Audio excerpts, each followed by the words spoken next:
What do you do when your child says, I feel fat?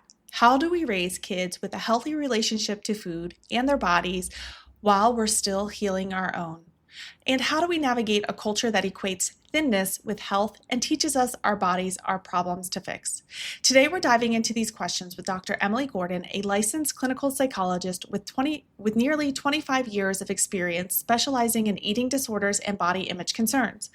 Dr. Gordon earned her BA from Northwestern University and her doctorate degree in clinical psychology from Furkhoff Graduate School of Psychology at Yeshiva University. She's been on the front lines, completing a postdoctoral fellowship in child and adolescent psychology at McLean Hospital, where she went on to serve in leadership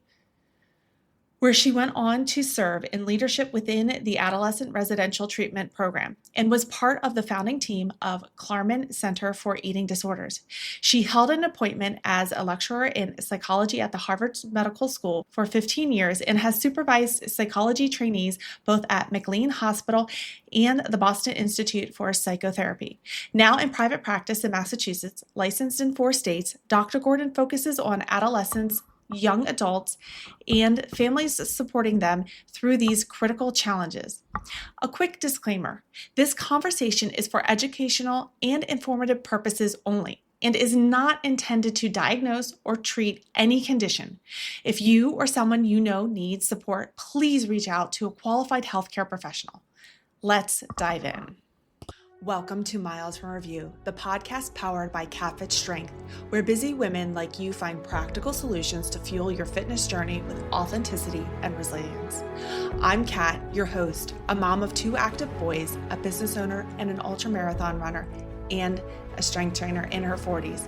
With nearly 2 decades of experience, I'm here to help you cut through the noise of fads, hacks, and quick fixes. This is a space where we celebrate womanhood and motherhood, all while building strength and resilience and reconnecting with you from a place of self-compassion and worthiness. Whether you're lacing up your running shoes to go out for a run, driving your kids to practice, or squeezing in a moment for yourself, I'm right here in the trenches with you. Let's dive in. Welcome back to Miles for Review. I am here with Dr. Emily Gordon, and I'm so excited to have her back on the podcast she was on almost a year ago. Welcome. Thank you so much. I'm so happy to hear from you and to continue our conversation. It was one of my favorites. I definitely know it was one of our listeners' favorites because I see downloads of our original episode. Oh, I'm excited to go a little bit deeper into the topic today. So let's just dive right in. I'll turn it over to you. Just kick it off. oh boy. We're here to continue the conversation about raising kids and teens in this appearance obsessed and health obsessed culture that we live in, and how we can navigate that as moms and as parents, and how we can help sort of inoculate our kids. We're going to dive deeper into that. To your point, there's such an aesthetic driven world. And I hear it from my clients. They don't want to pass their own eating habits or their own internal dialogue of their relationship with food that may not have been as great as they wanted. And they're healing that at the same time, raising their own children, which is tough. It's kind of like building that airplane while you're flying. So you're like, I need space to figure this out, but I'm on the job real time trying to help guide my kids. And I don't want to pass this off on them. Well, that is exactly right. I actually gave a talk last week to parents of teenagers. And that was the thing that was sort of like so profound and so striking, was this fear of like, I don't want to get it wrong. I don't want to pass this along. Like, I want my kids to feel good and have a different experience than I did or I do. I could just like palpable that really like the caring and the love and the desire for better. I think that your analogy of building the airplane while we're flying it, I don't know quite how to continue the analogy, but the idea being that we're also trying to do this work like in a culture that is that is like presenting a lot of challenges and obstacles. And so that is the first thing that I say to parents, is that I really like, my heart goes out to all of us parents, because it is so hard It's so hard to raise kids and teenagers. It's so hard to be a parent. It's so hard to look at yourself and try to like improve whatever it is that you're trying to work on and improve and to do it all for your kids at the same time. Like it's so much. Yes, it really is. I think that's one thing. There's a lot, and there's no right way in having that trust with yourself. And just sometimes maybe it's just a pause. And that's why I believe heavily in having a guiding voice or a therapist like yourself that can really help work through and provide that trust that a parent isn't going to ruin their child relationship with food while they're trying to heal their own relationship with food. Because it is tough being in the fitness industry, fitness and nutrition. There's so much out there. And with all the social media and all the headlines coming out, it's like XYZ is good today, then it's bad tomorrow. And if you're not eating this, then you failed. And it's such clickbait headlines, rage bait headlines that I myself sometimes feel so defeated. If we could just get back to the simple basics. It's not the stuff that is going to go viral on Instagram or any sort of social media platform. It is Not the basics. sexy or exciting, lucrative. Exactly. Exactly. As I said it in the intro, we're not here to treat, we're not here to diagnose. This is purely informative in a way, just kind of get a glimpse behind the scenes with an expert to help and provide some understanding on this topic where we may feel lost. I myself, I'm in the industry and I'm a boy mama. My kids will say things like, "Oh, sugar's bad for you. I can't have this." And I just stop and I'm like, "Wait, well, tell me more about that. Why do you feel that way?" That's a great response. Thanks. How can we start to become aware of it without being hypercritical of ourselves or our children? Oh, that's a really good question. I think you mentioned like pausing. And I think that what we're all trying to do is to figure out what health looks like for us individually, right? What feels good, what we need, what we want, how our bodies operate, how they feel, whether that's about food or relationships or activities or sleep or whatever that's about. The first thing we have to do is just pause as we are taking in all of this information, like all of the images and all of the news and all of the quote facts that are out there. And we have to recognize what the forces are at play that are influencing those messages, right? Is it the diet industry? Is it marketing? Is it capitalism? Is it medical wellness? Sort of what is it? And to know that there are these messages out there, but there is no one size fits all. And that's what's so hard is like, I wish I could say, well, this is what you should do, right? But I can't because it's about your individual family and your history and your genetics and your experiences and your values and what's possible and reasonable in your lifestyles. So there isn't this one size fits all way of doing things. So the first thing we want to do is pause. And then I think the other thing we want to do as parents is we really need to kind of sort out like what is our own issue versus what is our kid's issue. Sort of like what are we bringing to the table and what is our kid wanting and needing and experiencing. Kind of Yeah. separate A that. couple things I want to highlight that you said there is one, it's not a one size fits all, and that it's being curious about what is your ideal health situation and understanding that the best diet plan, to use the dreaded D word, and I define that as what you eat in a day, 7 days a week, 365 days a year, is the one that you're able to repeat and it fits your lifestyle.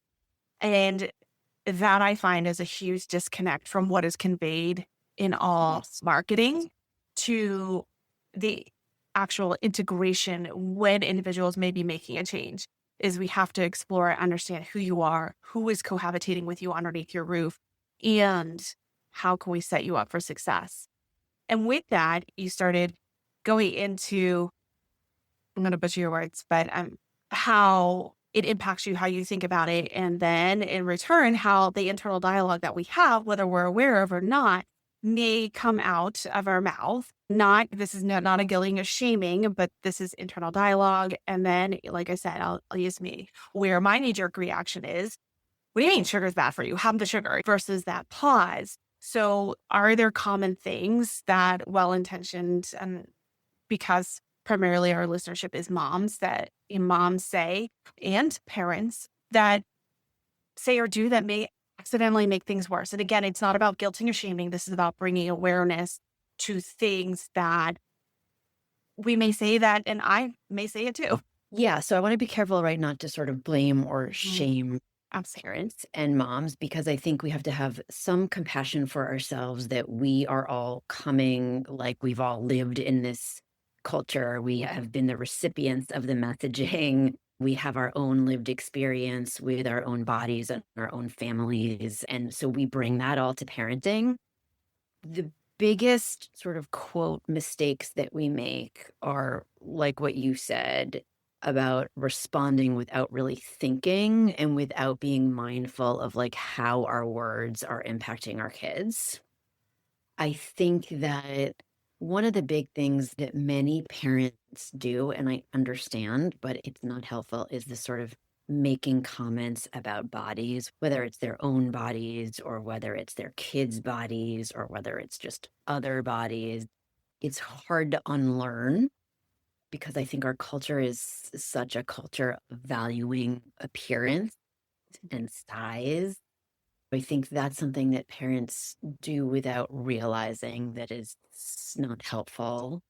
I think that the way we talk about health in this sort of one size fits all or equating health with thinness.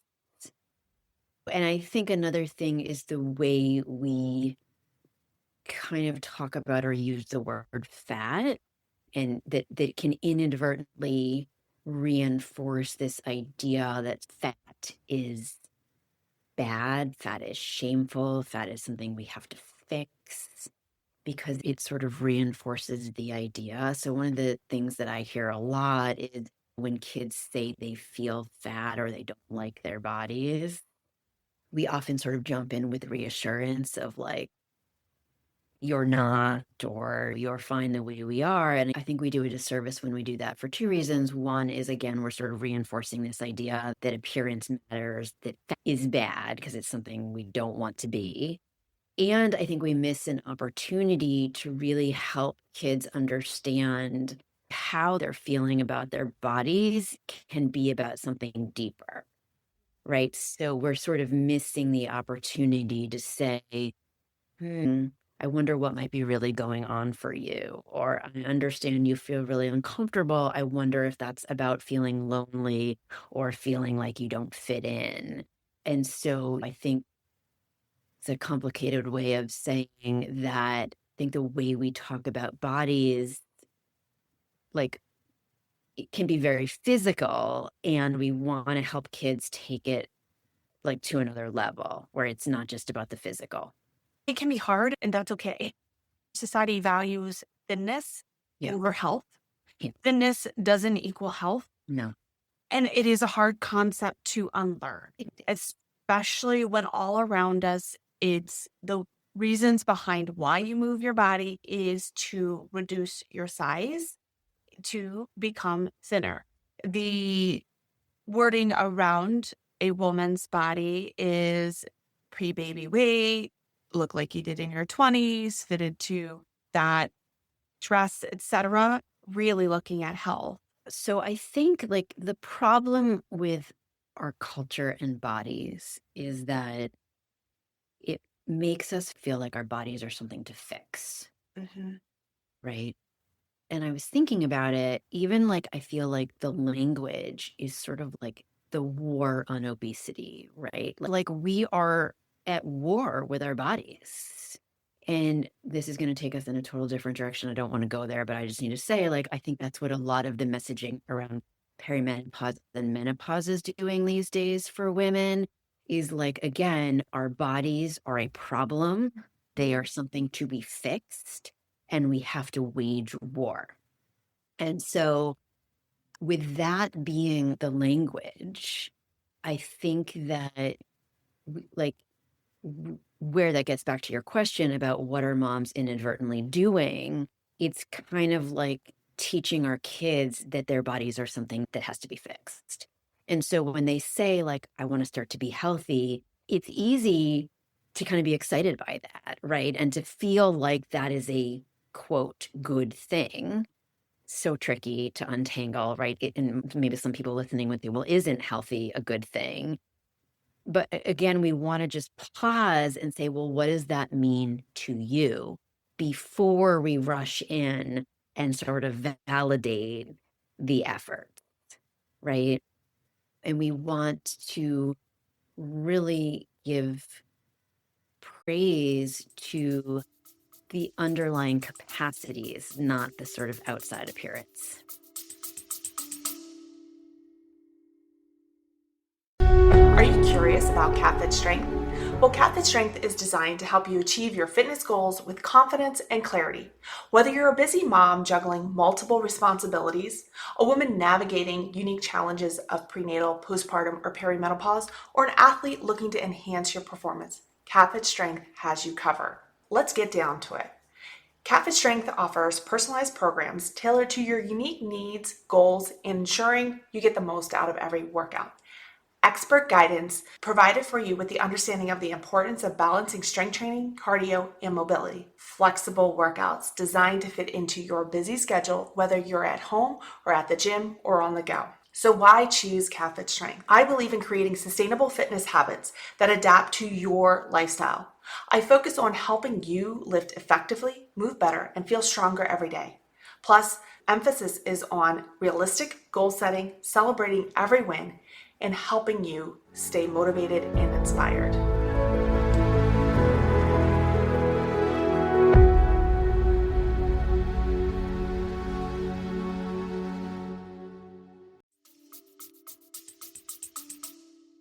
And you're 100% right. It is a lot about wording, Mhm. which indicates that you always need fixing, that Yeah. you did this to yourself. Yes. And that you can and should fix, change, do something different. I think it is about love, right? And it Mhm. is about wanting, like, it's about our own anxiety and about sort of wanting to protect our kids. It's about wanting them to be okay.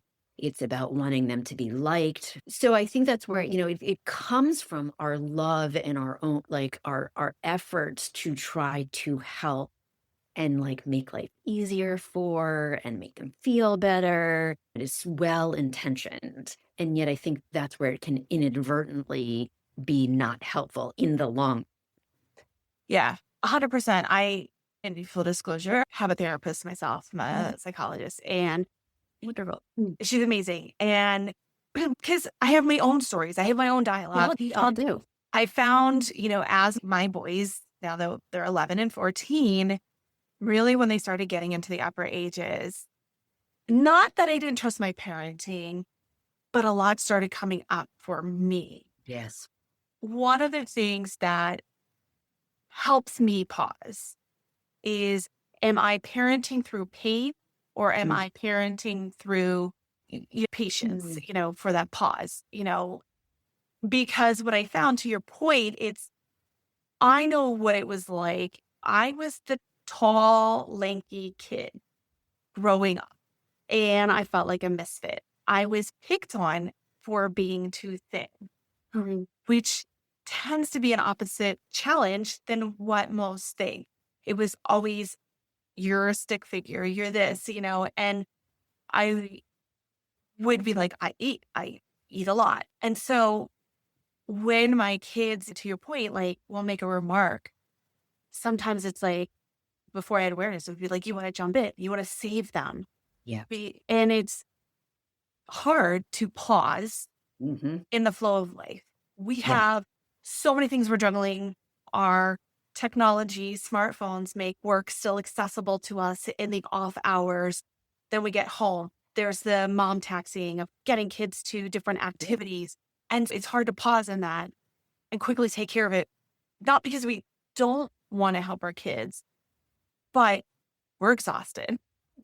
So for those moms listening who are working through their own issues with food and body image, how much of our own stuff do our kids, both boys or girls, pick up on? And what do we do about that? If I'm thinking, I'll keep throwing myself under the bus, and maybe a listener is like, oh my gosh, this morning I said something just quick and I should have said that.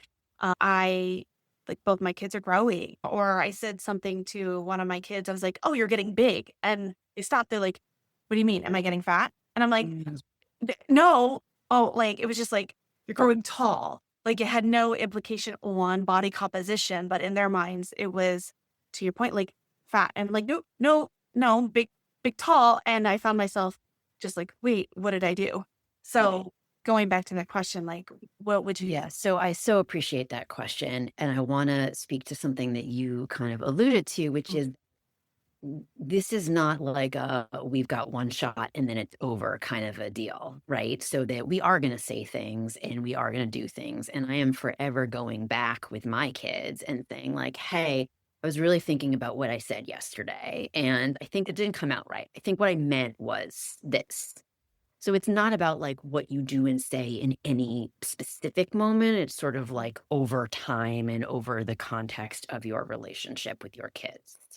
I think that's important. We don't have to be perfect. We don't have to get it right all the time. We just have to kind of like keep showing up and keep doing the best we can. I think that you are absolutely right that kids notice things. I am forever talking like kids know a lot. I am always blown away by the observations that my kids like offer, whether I would like that feedback or not. They are so observant and intelligent and like spot on in ways that are sometimes painful. So I think we're kidding ourselves if we think that like our kids aren't going to notice.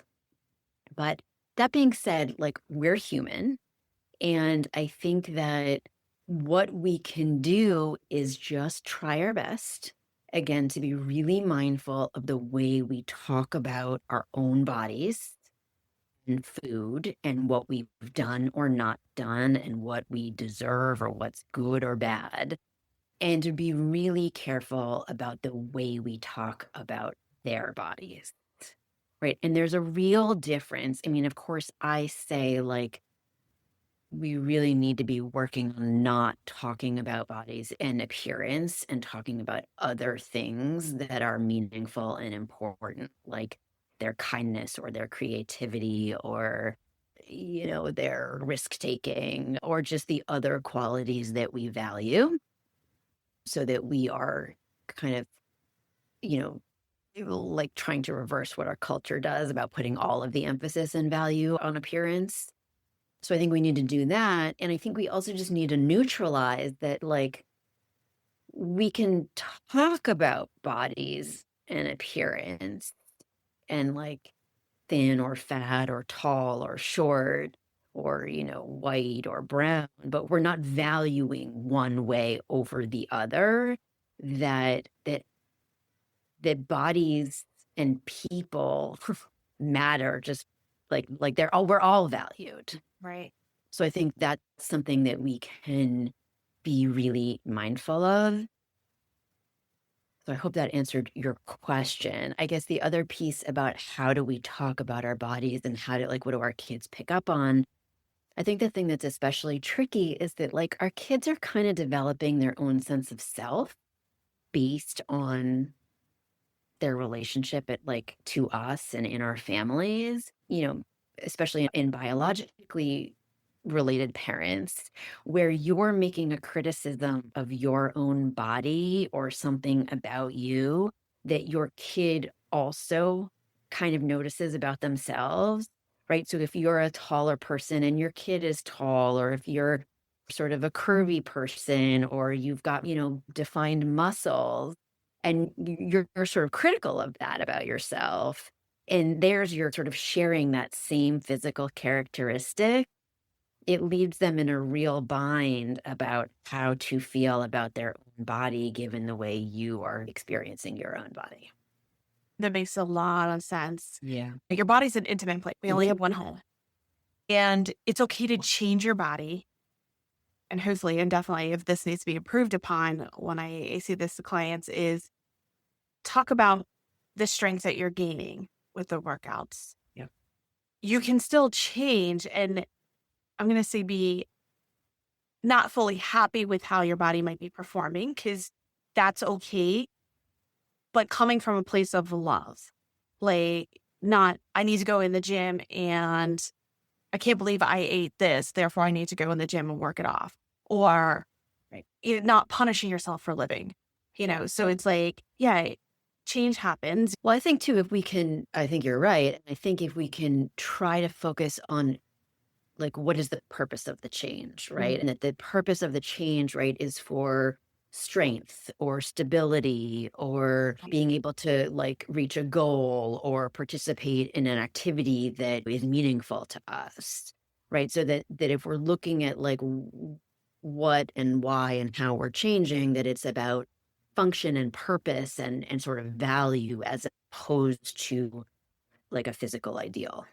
That's where more of a lifelong relationship with moving your body is going to be. Yeah. Versus placed on aesthetics. Aesthetics are okay, but if they're the primary driver, life is always going to happen. We can't always control our body. Yes, there are several things that we can control, but at the end of the day, there are many things that we can't. And going back to this war on perimenopause, menopause, and even in that postpartum time period and prenatal period, it's there are changes that are going to happen, but let's look at how do we want to continue to function. How do we navigate those changes, right? Because bodies change. I mean, Yes. they just do. You can't have a body without it changing, and that's what's supposed to happen. And so again, I think your question was about like what are kids learning from their moms, from their parents? And I think they're learning like how do you navigate change? How do you tolerate discomfort? How do you talk about your own body? And again, I'm not asking parents to not have struggles and I'm not asking them to be perfect in this. We're just asking you to think about it and to be mindful and, to try your best to sort of keep your own comments and self criticism on a shelf or to the side and maybe have other places that you are getting support and working on your relationship with your body and with food so that your kids aren't sort of taking that all in. I would say the most powerful sentence is bodies change. It's two Yeah. words. Bodies change. And then it's holds no good or bad. It's just bodies change. They're supposed to. We are, I guess, in the holiday season. It's, what is it, Yeah. November now? And this is one where we're going to be in a lot of social spaces. There is a lot of unwanted comments. There are a lot of, I find this when I'm in a social event and maybe there's food involved, people learn of my profession and there might be some sort of decadent treat on their plate. It's always met with a, don't worry, I worked out this morning. And I'm like, yay.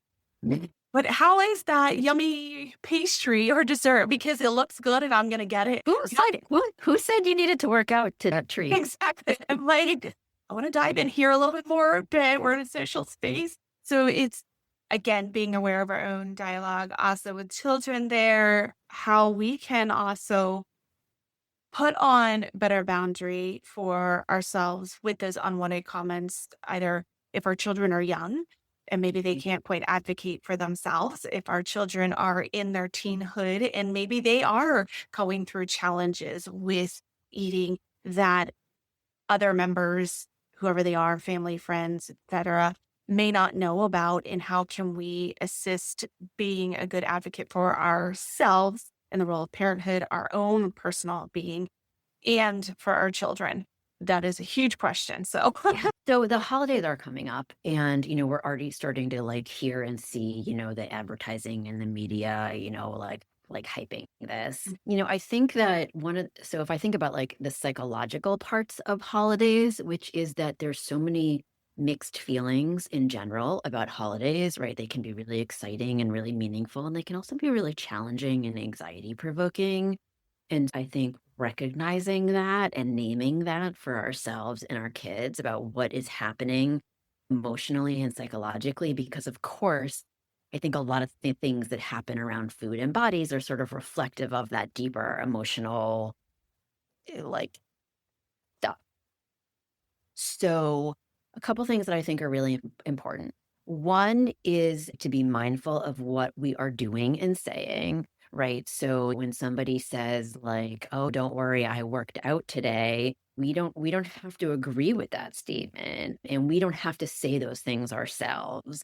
We can stick to like it's the holidays and we're going to maybe go to a celebration that's going to have lots of good food, but that doesn't mean that we're gonna, like, skip meals that day leading up to that event. And we're not gonna say things like that in our house, like, "Oh, I'm not eating breakfast today, so I can, like, enjoy the party later." So we can be really mindful of the things that we do and say. We can also respond to family members when they make comments about, "Oh my gosh, I ate so much, I'm so uncomfortable." We can say, like, that's not something that we talk about in our family, or gosh, I'm so glad you were able to enjoy all of the holidays. And I guess I'd like to focus on that. So there are ways that we can respond to people. We can also educate them. I think this is a big thing. Like if you say to your family members, we're really trying to talk about food and body in our family. If that is something that is misunderstood or hard to accept from other people, we can say, just so you know, the more we talk about food and appearance, the more it gives my now teenager the message that that's what we value. And it's not really what we value. So that's why we're not going to be talking about that.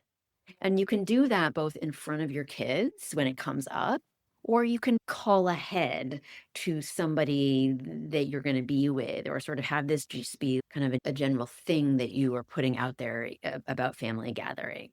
So I think those are things that we can do. Another thing that I think is really important, like I'm all about just conversation with our kids and teens. And so, if somebody says something, if you're at a holiday gathering and somebody says something about exercise or fitness or dessert, you can later say to your kid, like, what'd you think of that comment? Or how'd you feel when that person said that? So that you are then fostering some curiosity and some reflection in your kid, but you're also working on your connection with your kid and being able to talk about those things. I love that last part. And I do find when I put on that like explorer's hat of like, hey, what do you think of that? Because maybe I picked up on a subtle comment that the official expression of like they were caught in a moment of like, I don't know how to respond with that. And maybe they just walked away or the conversation went on. I do find it always goes into a really interesting Yeah. conversation. And it is like a self vulnerability aspect for myself to go into. And it was uncomfortable for me to hear that because we'll take pie, I was enjoying my pie and then the comment came up, just making up a hypothetical right now. Oh, I'm going to have to work off this pie tomorrow. Really make sure I get my steps in because I ate too much. And it's like, now hearing that, I looked at my own pie like, oh man, maybe I shouldn't be eating this. It was really Yeah. good and it lessened my enjoyment of it. And so I found it like a safer way to be very Uh-huh. vulnerable with Uh-huh. I my think that's kids. yeah. Oh, I think that's really powerful because it models so much and it shows like they're not the only ones who might be confused or having feelings. It is hard to figure out and know what to say. It is confusing. And again, this message that there are so many messages out there in our culture about what we should be doing and looking like and eating or not eating. And that we like ultimately want to be raising kids who have the skills and the capacities to navigate those messages on their own and to make their own decisions about what feels good for them. And so by sharing your like experience like that or by raising the conversation, we're kind of teaching kids that what they think and notice and feel matters and is important, and that they don't have to just go along with what everybody else is doing and saying or believing and valuing. And that because that's something like they're going to have to do their whole lives. Yeah, 100%. One thing I learned later in life was the term boundaries. I was always taught like boundaries are selfish. You don't have boundaries. It's very like egocentric, selfish of you to even what we're talking about to say, hey, in our family, we don't talk about food or bodies. And that is a boundary. And so having that conversation in the car or maybe the next day with kids, I found when I've done that with my kids, they're able to have boundaries that protect themselves and reply in a way that respects themselves. And I'm just saying the politeness challenges that adult, being that they're younger, puts it back on them like with curiosity of like, well, to your point, your earlier point of, well, we enjoyed all this time with family and pie was part of it. I'll never forget my one child in reference to pie came back at like, looked at the respective family member and said, well, if pie isn't healthy for us, why did you serve it? And I was just like, they were young. They were under the age of 5. And I was like, well, right on. Why did you serve this? If you're claiming this is unhealthy and making a general statement to the entire table about how unhealthy this is and bad for your health, and you served it at your house, why did you serve it? Wow. And then, the respective family member turned to me and was like, are you going to like, and I was just like, well, I don't know. That's a valid point. Like, I just, Right. You're teaching kids to like be sort of critical thinkers, right? And I love some of the words you used of like self-protection, self-respect, self-acceptance. Like all of those kinds of words are so important. yeah, I feel my generation, I guess a millennial, I'm like early 80s baby. So that's like the crossover millennial time frame where we weren't raised a lot with that. It was, yes, you should definitely respect people, but you also have to respect and self-love yourself first. And that's not out of a place of selfishness or No. being rude. It's you acknowledging that you are your own being. You have thoughts and ideals. You are acknowledging just your whole presence. We're here to talk about like body image and relationship to food. And I think that what you are talking about right there, this sort of self-care, self-awareness, whether we're talking about kids or women going through all sorts of, life challenges, that is what is ultimately protective against these harmful messages. And ultimately, that is what is protective in terms of developing a positive body image and preventing the development of eating disorders is this sort of emotional awareness, self-confidence, self-esteem, self-awareness, and the ability to filter in or out what we want to. And the last piece, which I think is relevant, is again, what's also protective is the connectedness and the relationship that we are building with our teenagers. Because ultimately, that is what I know and believe. And that if we can help our teenagers and our kids to accept, tolerate, love, feel comfortable in their own bodies and their own selves, that is so critical and important as they are navigating all of like what our culture throws at them. Yeah, I love that. We cover so much and there's still, it's such a vast topic and one I feel like could entertain forever. It's so grateful individuals like yourself are out there and practicing and helping be part of the change. Where can people find you? And it will be included in the show notes, but how can people find you? So people can find me I have a website, it's dremilygordon.com. I have a newsletter that I am trying to grow, and I have a new Instagram page, Dr. Emily Gordon. So that's where people can find me. And I just want to add, Kat, that I am so grateful for these conversations and for you inviting me back. And yes, what I do is important, but also what you do is so important because we all need to partner together. And I love following like all the things you're putting out into the world and the ways in which you are bringing like a kind of awareness and acceptance to your clients because women need a place to get the messages that you are promoting. And they need to have places where they can get nutrition and fitness advice that is real and neutral. So Thanks. it's a partnership. Thanks. It absolutely is. This has been so great. And I know I'll have you back.